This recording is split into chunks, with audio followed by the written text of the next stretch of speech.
The Louisville men's basketball team got back in the win column with a victory over the Wake Forest Demon Deacons on Wednesday evening. We'll talk about that win and this weekend's action on this episode of the Locked On Louisville podcast. Stay tuned.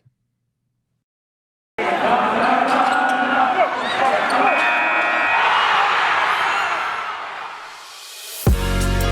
are Locked On Louisville, your daily podcast on the Louisville Cardinals. Part of the Locked On Podcast Network, your team every day. What is going on, everyone? Welcome in to another episode of the Locked On Louisville podcast. I'm your host, Dalton Pence. Today's episode is brought to you by Netsuite. Netsuite is the #1 cloud financial system to power your growth. Head to netsuite.com/LockedOnNCAA for special end-of-year financing on the #1 financial system for growing businesses. I also want to take this time to thank you personally for making us your first listen of the day. And just a reminder, the Locked On Louisville podcast is free on all streaming services 5 days a week. Your team every day. As I mentioned, the Louisville men's basketball team got back in the win column with a solid win over the Wake Forest Demon Deacons on Wednesday evening. We will analyze everything you need to know from that matchup, and then we will transition into previewing the next opponent, which will come over the weekend against the Georgia Tech Yellow Jackets down in Atlanta. Talk about the players to watch, keys to the game, and final predictions for that one. And then the final segment, the Louisville women's basketball team returns to action after an over a week hiatus from play after defeating ranked UConn. They will take on Boston College in the first match of the ACC slate. We'll talk about that matchup along with another matchup with number 16th ranked Georgia Tech on Sunday. So we won't be able to talk about that beforehand with the end of year in review episode tomorrow. With end of year review episode tomorrow. So we'll go ahead and preview that in today's episode. Before we get to the content of today's show, like I mentioned, for those who are not aware of who I am, my name is Dalton Pence. I'm a credentialed media member for Cardinal Sports Zone, where I serve as both a football beat writer and a recruiting analyst. I also do some PA announcer work for the university in various sports. You can follow my personal Twitter in the graphic. The handle is in the bottom left corner of your screen, and the podcast Twitter page is at @LO_Louisville. So let's get right on into the content of today's show. The Cardinals defeated the Wake Forest Demon Deacons 73-69 on Wednesday evening, snapping a one-game losing streak, the game against Western Kentucky, the first game after the COVID pause. Cards trailed at halftime in this one and outscored the Demon Deacons 47-38 in the second half to win the contest by 4 points. Right off the bat, some overall thoughts. I think that we saw a little bit, we saw some improvement in terms of the offensive flow. There still was a period in that first half where I believe the team had 17 points with at the under 12 timeout, and then closing in on the under 4 timeout, they had 19 points. So the team still went through some, through a scoring lull, but the second half was a lot different. I thought they shot the ball a lot better in the second half. The intensity was there. Getting to the rack. Looking at it statistically speaking, the Demon Deacons did not shoot well from deep, only 25.9% compared to Louisville going 10 for 22 or 45.5%. Cards almost doubled up the Demon Deacons on free throws, 34 attempted for the Cards, 18 for the Demon Deacons. There was a controversial play at the end of the game. I believe there was 29 seconds. Sam Williamson got the offensive rebound and the shot clock did not reset.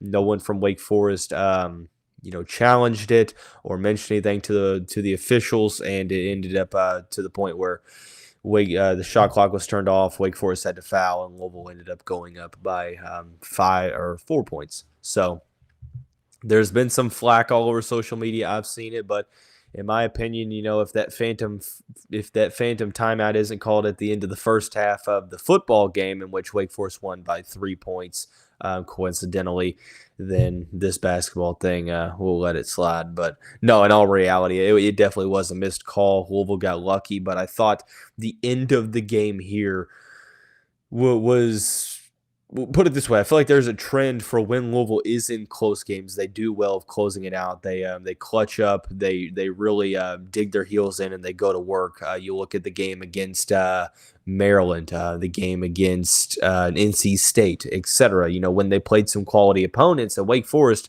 it is a pretty decent opponent. Their only loss on the season comes to the LSU Tigers. And it was one of those to where they weren't necessarily, truly threatening LSU. LSU actually just received their first loss of the season last night. So overall on the year, I think LSU, outside of Virginia Tech, Wake Forest beat Virginia Tech by 19 points.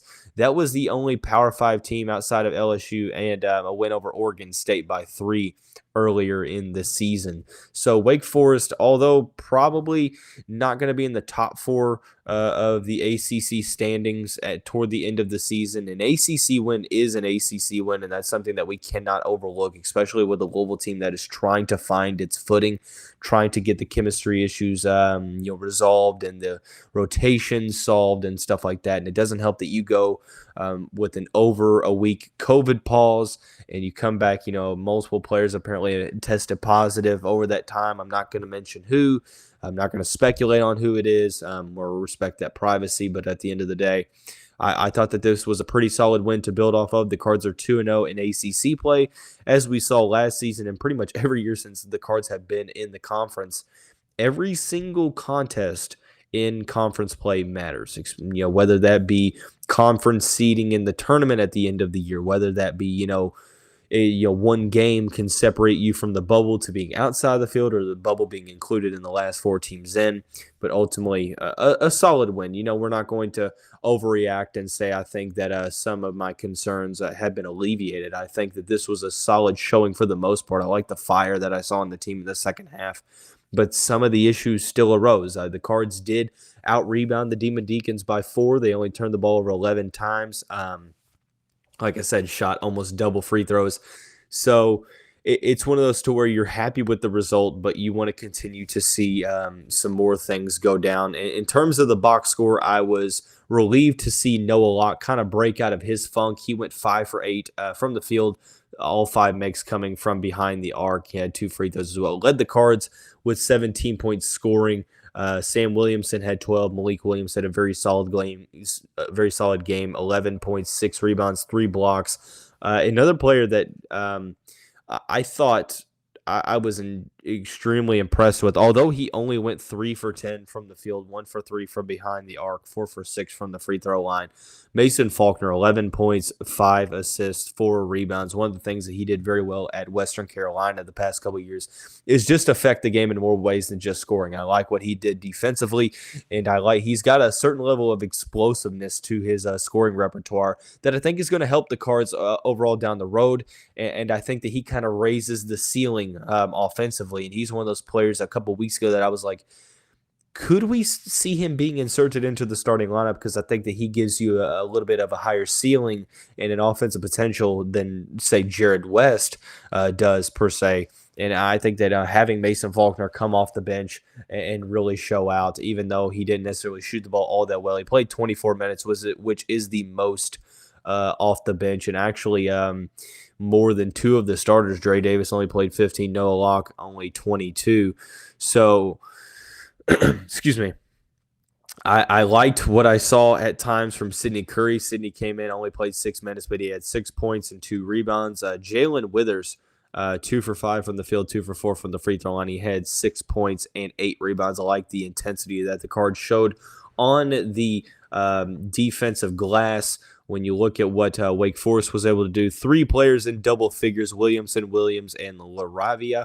And they didn't necessarily shoot the ball all that well, only 25.9% from behind the arc. So solid win for the Cards. It's one that you look at and you're thinking, okay, this has a potential to maybe boost your resume down the road, but we're not going to overreact to it. You can't get too high, can't get too low. You have to focus now on the next opponent coming up. That is the Georgia Tech Yellow Jackets. That game will be held on Sunday, the first game of the new year in Atlanta. Georgia Tech 6-5 on the year. We'll talk about everything you need to know about that matchup here in just a second after we talk about the title sponsor and our friends at Netsuite. So I want you to imagine a situation. This is it, the putt to win the tournament. If you sink it, the championship is yours. But on your backswing, your hat falls over your eyes. Is this how you're running your business? Poor visibility because you're still relying on spreadsheets and outdated financing software? To see the full picture, you need to upgrade to NetSuite by Oracle. It's the #1 cloud financial system to power your growth. Everything you need to grow all in one place. With NetSuite, you can automate your processes and close your books in no time while staying well ahead of your competition. Over 28,000 businesses already use NetSuite. For the new year, NetSuite has a new financing program for those ready to upgrade at netsuite.com/locked. Head to netsuite.com/locked for the special one-of-a-kind financing offer on the #1 financial system for growing businesses, netsuite.com/locked. Thanks again for making Locked On Louisville your first listen every day.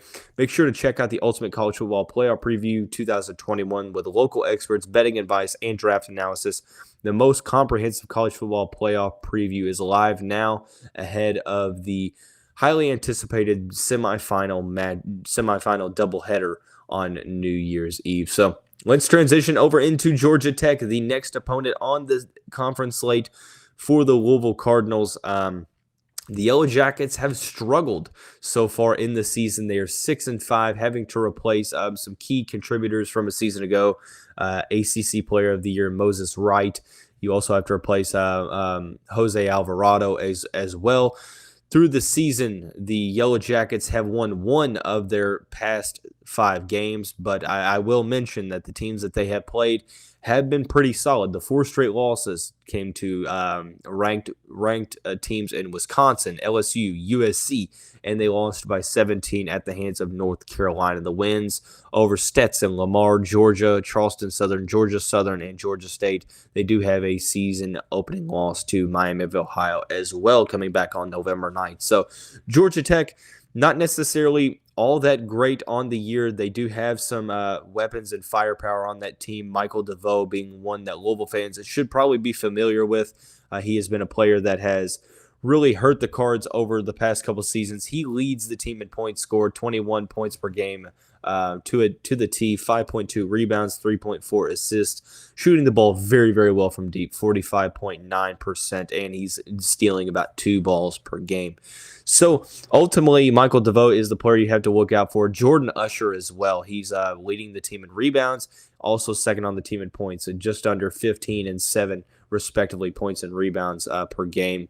He's also averages over a steal a game, shooting the ball just under 37%. So this is a Georgia Tech team that shoots the ball 37%, basically 37% overall as a team. When you compare the two teams side by side statistically and what kind of matches up, there's a lot of similarities. In fact, within points scored, Louisville averages just about 71. Georgia Tech's at 69. Points allowed, Louisville averages about 66.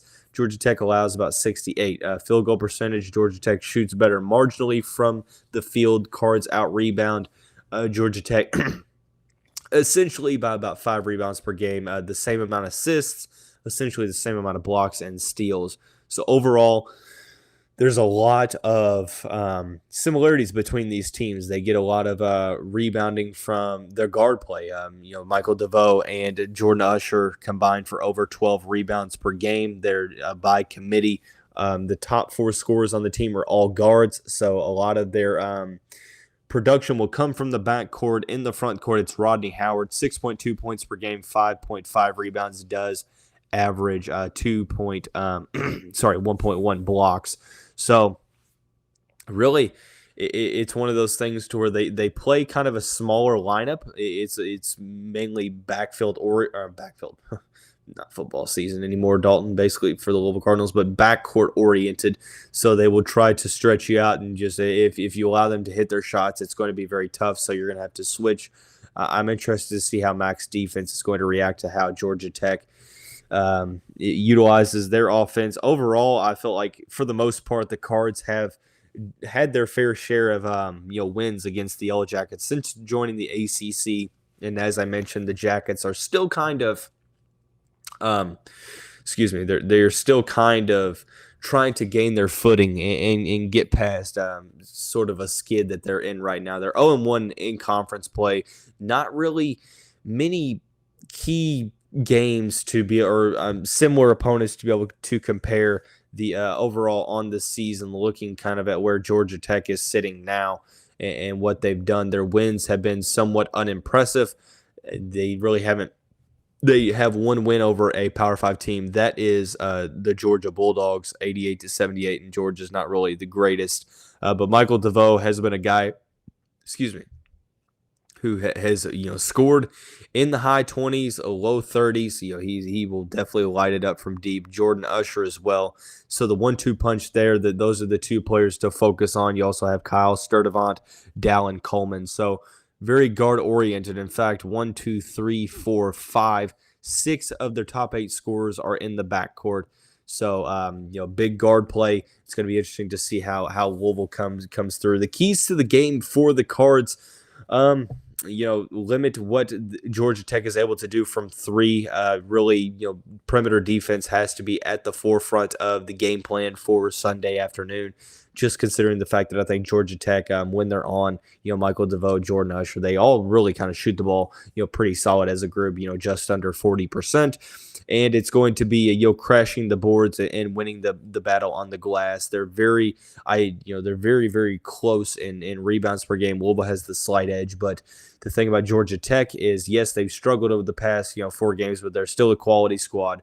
They're one of the teams that you have to rebound well against because all 5 players on the court for the Yellow Jackets like to crash the board. So perimeter defense, emphasizing perimeter defense and winning the rebounding battle is going to be a big, 2 big keys for the Louisville Cardinals. And finally, the recurring, thing that we want to see from the Cards, getting out of their scoring lulls.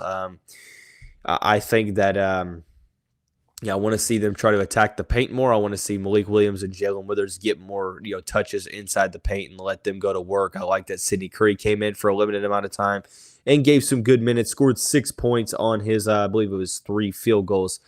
So ultimately, I'd like to see them, continue to increase the productivity down low. So final prediction time, I think the Cardinals extend their ACC win streak. I do think it's going to be a very close game. I could see the Cards. I'm going to go, they don't necessarily score a lot of points, but they don't give up too much either. So I'm going to probably go 68-65 in favor of Louisville. I think that both teams are going to shoot the ball pretty decently in the first half. It's going to be a game of runs. I think that it's going to be very close at the end, but like the game against NC State, like the game against Wake Forest, I ultimately have the gut feeling that Louisville is going to come out on top to go 3-0 in ACC play to start out and cap off the 2021 calendar year and start 2022 off with a very solid win. A conference win on the road is definitely something to relish in. So. We'll continue to talk about that next Monday. We will recap that game against Georgia Tech and tell you everything you need to know from that matchup. But for now, I want to transition into the women's basketball side of things. They're back in action since about, I think it's almost over 10 days off since defeating UConn up at the Mohegan Sun. They start the ACC slate with a matchup with the Boston College Eagles. We'll tell you everything you need to know about that matchup after we tell you about our friends at BetOnline. BetOnline has had you covered this holiday season with more props, odds, and lines than ever before as football continues its march through the college bowl season and toward the pro football playoffs. It remains your number one spot for all the sports action. Head to the website or use your mobile device to sign up today and receive your 50% welcome bonus on your first deposit by using the promo code LOCKEDON. From basketball, football, NHL, boxing, and UFC right to your favorite Vegas casino games, don't wait to take advantage of all the amazing offers available for the 2021 campaign. BetOnline is the fastest and easiest way to bet on all of your favorite sports, and BetOnline is where the game starts. So, transitioning into the Louisville women's basketball contest tonight against the Boston College Eagles, 7 o'clock tip-off at the KFC Yum Center to open up the ACC slate. For starters, we'll talk both about tonight's matchup against Boston College, and we'll also preview a top 20 matchup with the Georgia Tech Yellow Jackets, all in this segment. For starters, Boston College 8-3 on this season. The 3 losses they have are to Bradley, to VCU, and to ranked North Carolina. Not necessarily any convincing wins on the season so far. a team that is still looking to try to get a marquee victory and one that Louisville pretty much should win by. I'm predicting a 20-point Louisville victory. The players to watch for, it's Taylor Sewell and Cameron Swartz, two 5'11 seniors. Sewell leads the team with 18.8 points per game. Swartz averaging 12.2 points per game for her as well. So they both not necessarily great three-point shooters for the season. I mean, Boston College only shoots the ball about 32% from behind the arc, so they're not the greatest in terms of overall perimeter shooting. They do get they out-rebound their opponents by about 5 per game, but they do turn the ball over about 21.2 times per game. So overall, this is going to be a matchup to where I think Louisville's defense is going to be smothering the third best scoring defense in the country, allowing 48.3 points per game. This is a team that is riding a 10-game winning streak. I think it's going to go to 11 as we head into the weekend, as they, coincidentally will play Georgia Tech. And that's kind of funny that the fact that both teams play Georgia Tech on the weekend, let alone, I could be wrong, but I think that it's actually is that game. That game is, it's on Sunday. Both of these games are on Sunday. That's very interesting that both teams play at Georgia Tech on the same day. So overall, going to be one that I am very much looking forward to, considering the fact that Georgia Tech is a very solid opponent. But just kind of recapping what Boston College does, like I mentioned, still trying to find their footing. They are 8-3 on the season. Every opponent's one that you have to respect. And at the end of the day, I think this is going to be one where Louisville's going to win by about 15 to 20 points. It might be close early on, but the smothering defense that the Cardinals possess, it's going to make life very tough for Sewell and Swartz and the rest of the Eagles offense. Like I said, very easy. Not necessarily easy, but I think it's going to be a very compelling win tonight for the Cardinals. And then on Sunday, like I mentioned, at number 16, Georgia Tech, the Cards have the third best scoring defense. Georgia Tech has the number 1 best scoring defense. They're allowing about 3 points less per game. I think it's like 45.5 or something like that in that area. But the Yellow Jackets are 10-2 on the season, losses to Auburn and Purdue earlier in December and at the end of November. The wins on the season, they do have a 13-point win against Belmont, which is a consistent opponent that the Cards have played as well. They also have played UConn, winning by 13 on December 9th. UConn had been and is still battling some injury issues, so not necessarily the same strength of UConn team. So far, they do have a 1-point victory over Georgia. Excuse me. So very solid Georgia Tech team. It's likely going to be one of those games where you're like, what's the score? Why is it that low? Both teams, score the ball at a pretty decent rate, but it's going to be definitely a defensive matchup. When you look at the scoring averages, 5 players average over 8 points per game. They average over about 62.7 points per game offensively for the Yellow Jackets. Kind of like Louisville in the sense of you have multiple players really pitching in from an overall balanced perspective, and there's not necessarily one star that sticks out. Lorella Kubaj, 8.4 points per game, 12.6 rebounds per game. That's going to be something that we need to keep an eye out on as we look for Louisville to try to get some more production out of their front court, and Liz Dixon, Olivia Cochran, and even Emily Inksler as a small ball 5. It's going to be an interesting matchup because both teams, what they do is they both play very, very good defense. 3-point wise, they don't shoot the ball well at all from behind the arc. 29.4% from the 3-point line for the Georgia Tech Yellow Jackets, but they are allowing a staggering 23.6%. So for Louisville, it's just a matter of continuing to, what you've done all year, your bread and butter, your best defense has turned into your best offense. They've done well in transition. It's got to be taking advantage of a lackluster Georgia Tech offense and getting out in transition to where you don't allow, the Yellow Jackets to use that very solid half-court defense. So I'm going to predict a Cardinal victory here. I think it's going to be about 6 to 7 points. Let's go 54-48. Both teams would be allowing over their season averages of scoring defenses, but these are, some of the better offenses that the two teams have played respectively. So I think it's going to be, by next Monday, we're going to talk about 2 solid wins for the Louisville women's basketball team and moving to 12-1 on the year, 2-0 in conference play. Overall, talked about the Louisville men's basketball victory against Wake Forest and why it's a good win, but you look forward now to Georgia Tech, and we previewed that Georgia Tech matchup, talked about the key players to watch, the keys to the game for the Cards, and predicted a Louisville victory. And then the Louisville women's basketball team back in action tonight. We talked about the matchup against Boston College briefly and the matchup against Georgia Tech on Sunday in Atlanta against the number 16th ranked Yellow Jackets. Tomorrow, Jeremy Wallman joins the set finally for the week. It's kind of been pushed back, but it is the final day of the year tomorrow. We'll do a year-end review, talk about the highlights of the year and some predictions for the 2022 calendar year and what that entails for the Louisville Cardinals. Before we get out of here, a couple quick shout-outs first to the Cardinal Sports Zone podcast. That next episode will be released on Sunday or maybe Monday morning, one of the two. You can check that out at cardinalsportszone.com. And the Locked On Bets podcast hosted by your boy Q with handicap expert from Lee Sterling.